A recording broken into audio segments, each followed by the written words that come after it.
Hello everyone, I have some terrible news. I have become trapped in the Backrooms. Only, not really. That was just a trick, an illusion, something that becomes possible through the power of cinema. So I saw the Backrooms last night, and this is something that I have been very curious to check out since I saw its announcement. I am a long time liminal space lover, and if you want to see me talk about that in a way that is a little more concise than the ogre-like rambling I produce in these videos, you can watch my actual video essay on liminal horror. But suffice to say, I have liked liminal space for a long time. I even remember when I was a kid, my cousins used to own a shop, and I would have dreams that there was a trap door in this shop, and when I went down it, it would lead to this long white hallway with clouds on either side, and I would just like walk through it. And when I would have that dream, I would get like so fucking excited to be back to this space because I had it like over and over. And so when I grew up later and saw people talking about liminal space kind of stuff, it was very much like oh, this is that. This is the feeling I was experiencing, this feeling of liminality. And so then, you know, very quickly, I heard about the Backrooms. I was on forums when that original image got posted and kind of just like really enjoyed soaking it up. Now, I will say I was never fanatical about the Backrooms specifically. I loved the original image and the text that went along with it. I thought there was such a powerful feeling of liminality. If you could power scale liminalness, that image would be near the top. And that eventually led to Kane Parsons making his Backrooms found footage YouTube series, which is a genuinely kind of unfathomably lavish production where I guess this person just made these kind of horror backroom shorts from their bedroom, and they're really like shockingly well done, even more so when you factor in how young this person is. I think this guy was like fucking a teenager when he was making this stuff. It was never the particular brand of liminal space that I like, because I feel like once you put a monster in liminal space, it kind of becomes something different. It becomes less liminal. And that's not me saying that stuff isn't legit or it's not interesting in its own right, because as I discussed in that video, the concept of like liminal horror and backrooms or like backrooms related stuff, that actually took off online before liminal space did. So when you hear people say like, oh, you know, backrooms ruined liminal space, it's actually kind of the other way around. The backrooms came first and the liminal space stuff came after that, which is always just an interesting distinction that I think is worth making. But despite that, when I heard that Kane Parsons was directing a Backrooms kind of Hollywood style movie, it did get a little bit of an eye roll out of me, and in part because if you guys remember Slenderman and you remember the cinematic non-event that was the Slenderman movie, it's like, okay, we've kind of done this dance before. Big budget studio sees a spooky meme, tries to make a horror film out of it, and the horror film is, to be gentle about it, not worth talking about. Well, I saw the Backrooms last night, and I am surprised. I think there's a version of this film that is very normal horror movie coded. There's a version of this movie that's very being chased around by monsters for 90 minutes, and then at some point someone says, we need to destroy the core, and then the film ends. And that would have been the worst case scenario. Like there's a horror film template you could have stapled onto this thing that just would have made it completely kind of culturally worthless, which is why the thing that I'm really surprised about is that they didn't go that direction. In fact, I would say for as weird as the Backrooms is, they made it way weirder. There's parts of this film that like aren't part of like the Backrooms lore, that aren't part of like what you consider the Backrooms, but are a very like interesting take to add onto it. So the film starts and we meet this dude, and he's like this manager of a furniture store, and life ain't going great. He's not doing so good. There's an entertaining section where he's dressed as a pirate, and you just kind of get the feeling that, yeah, this guy is sort of trapped in the past. He is trapped in this horrific breakup with his ex-wife, and he's never really been able to move beyond those memories. But then in the basement of his furniture store, and I want to just say, in terms of like, when I saw that this guy owned a furniture store, I was immediately like, okay, the people who are making this movie understand liminal space. They get it. And of course, like one of them is Kane Parsons. But I think the thing for me is like with Kane Parsons' work, a lot of it is like, wandering around a spooky space until a monster attacks you. And personally, maybe unfairly, I've always had this idea of like, okay, but does he actually understand like the appeal of liminal space? Does he understand that feeling of liminality when you look at something? And I think that's on me. I think he very, very clearly does. And there's so many decisions in this movie that make me like, yeah, no, of fucking course he does. So, fair play. I will always own it when I'm wrong. And I think I was definitely wrong about that. And so then in the basement of this guy's furniture store, he finds this, I guess, gateway into the Backrooms. And the backroom set is absolutely beautiful. I don't know how much of it is CG and how much of it is a practical set. It sure feels like a lot of it was a practical set in that there's a real physicality to how he has to kind of crawl and maneuver through some of these spaces.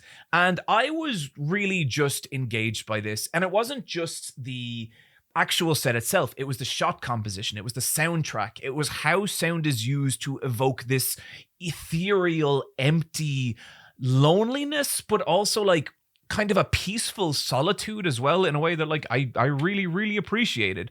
And of course, there's fucking weird things happening. There's spooky things happening. There's a seagull at one point. There seems to be some kind of monster wandering this plane, but like we do not see it until like the very final moments of the movie. And the moments leading up to that, they feel creepy and strange in a way that I love. And I think what I really appreciated is in how this movie incorporates the idea of memory, and specifically the idea that when we remember something, we're not actually recalling it. We are reconstructing that scene in our mind over and over and over.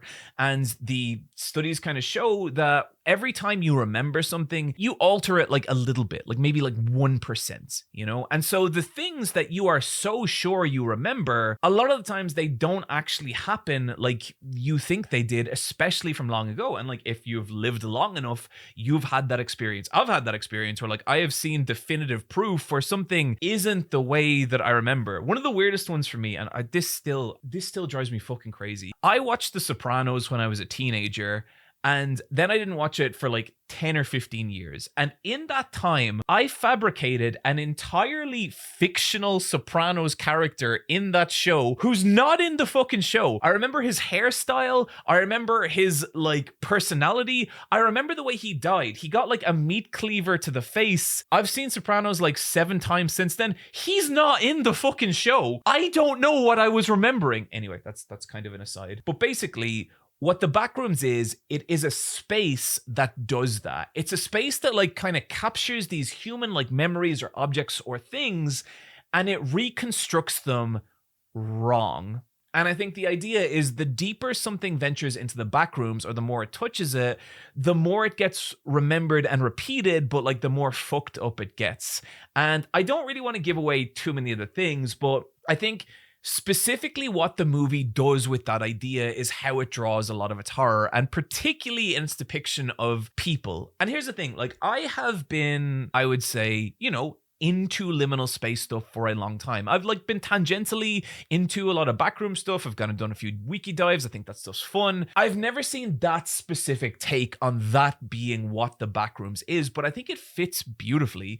And I will say that while I didn't particularly like care about the characters, even though I thought both actors involved in the lead roles were fantastic, I thought the Backrooms presented as this idea and a way to examine these characters, I thought that worked kind of beautifully. I was like, oh, shit, okay, they've done something here. They have actually really given the Backrooms some context that I did not have previously. And I'm fucking with this. I really appreciate this. And so that's why I'm surprised to see that like user reviews in general are lower for this movie than I would have thought. Some people are kind of underwhelmed, and some people just like flat out hate the movie. And I think it's interesting, right? Because I feel like when you're consuming media, there's 2 specific states of being that you can be in. And one is you're like, okay, where is this going? What's happening? What is going to happen in the next scene? There's a kind of predictive way of watching media where you are trying to figure out what's going to happen and what to expect. And there's a lot of media like built around consuming it like that. But I feel like the older I get,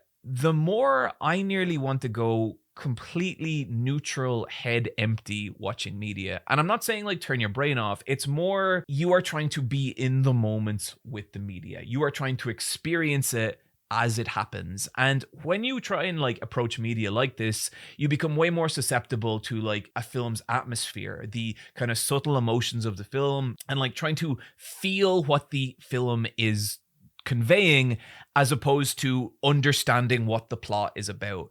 And so for so much of this movie, I was like very in that state. Like I was just trying to absorb the atmosphere of the Backrooms and take in its soundscape and its feeling, and like even like thinking about how it would kind of smell and stuff, and just enjoy it. I am eating this movie. I like to eat art. I like to taste art. I don't necessarily go into like media anymore super concerned about the plot, even though like plot is of course important. And a lot of the reviews for this movie made me feel like that people do not necessarily view it like that. So I think with the Backrooms, like if you want to get the most out of this movie, you kind of have to Twin Peaks it. You can't really approach it with the mindset of like, what is going to happen? I want explanations. It has to be more something you kind of just sit back and like sink into. And look, I'm not saying that like if you didn't like the Backrooms, you watched it wrong.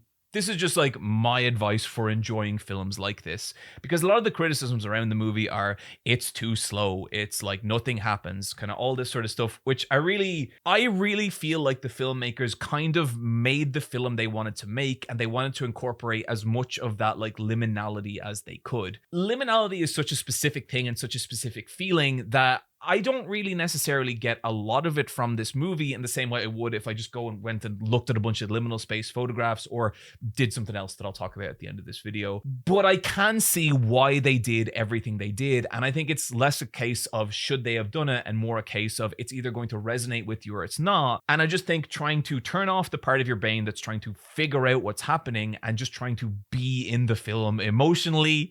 I feel like this sounds insane or pretentious or both, but it's genuinely how I feel about this movie. Another criticism I've seen people say is that when the monster does appear, it's like laughable. Like it's just ridiculous. It's kind of this absurd thing. And the monster's design is absurd, but it's another one of those things where I kind of feel like it is what they were going for. And I also think it reminds me of this thing when I was in college and we watched the Steven Spielberg film Duel, which is this film about a guy drives along a highway and all of a sudden a truck, this giant truck, starts trying to kill him. The film is like just absurdly tense, but when we were watching it, everyone in my class started laughing, and they just kept laughing at all like the really tense, scary moments.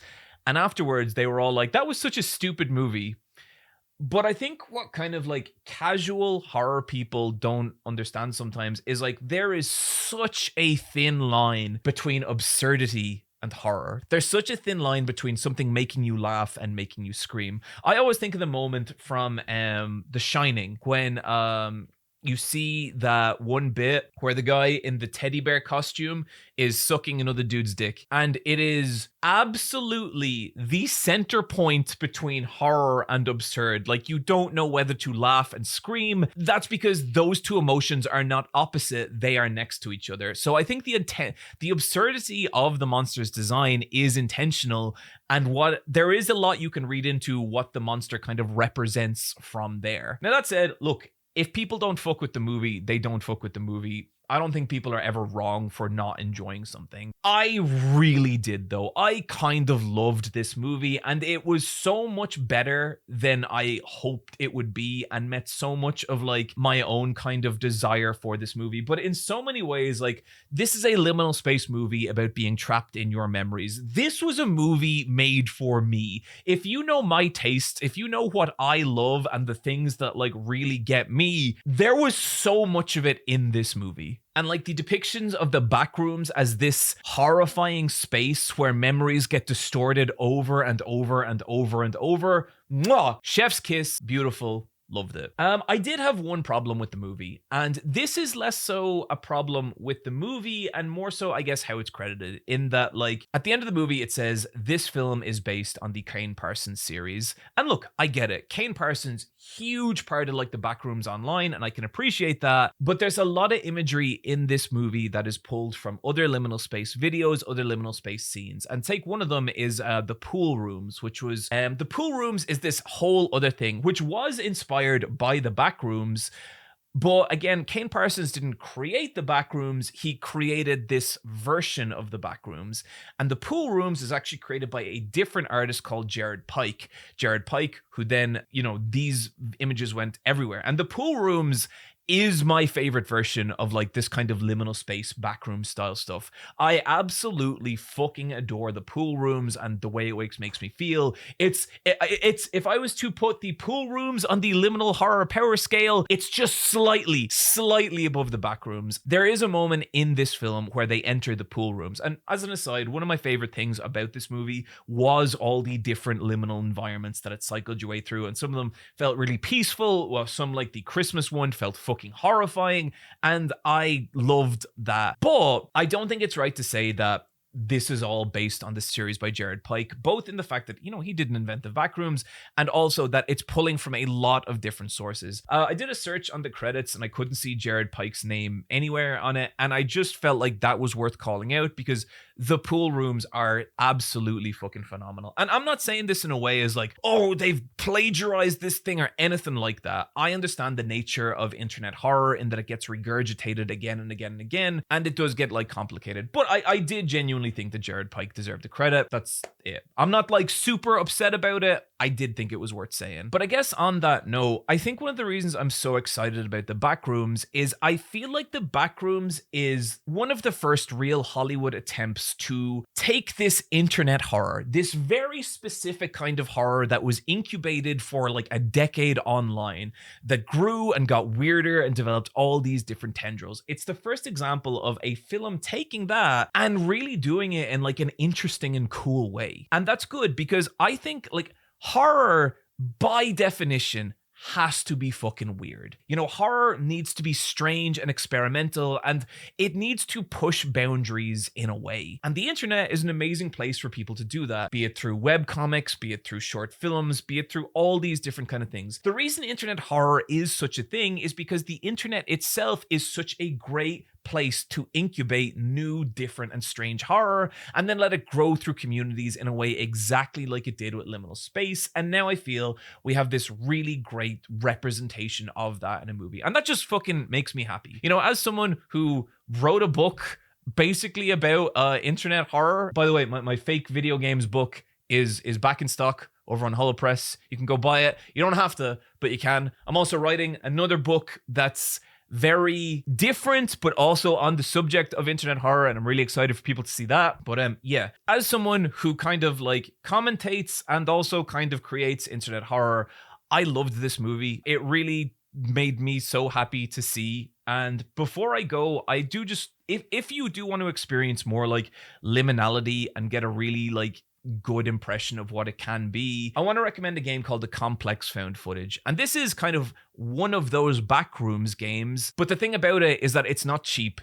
I don't want to say too much, but like there's no jump scares, and that's not to say the game isn't unsettling. It is, but it does not take the kind of easy way out that so many of these games take. Instead, it is very much about what I said earlier, about being in that moment, being in that experience. And so if you want to try The Complex Found Footage, the best way to approach it is just headphones in, dark room, know that you're not going to be disturbed for like 2 or 3 hours, and just sink into that environment and just see how that feels. If this is a game you put on with a bunch of friends and beers around a TV, you will not give a shit about it, I promise. But if you're willing to like step into that kind of mindset and just fucking feel what this game has to offer, especially if you enjoyed the Backrooms, I think you're really going to get something out of it.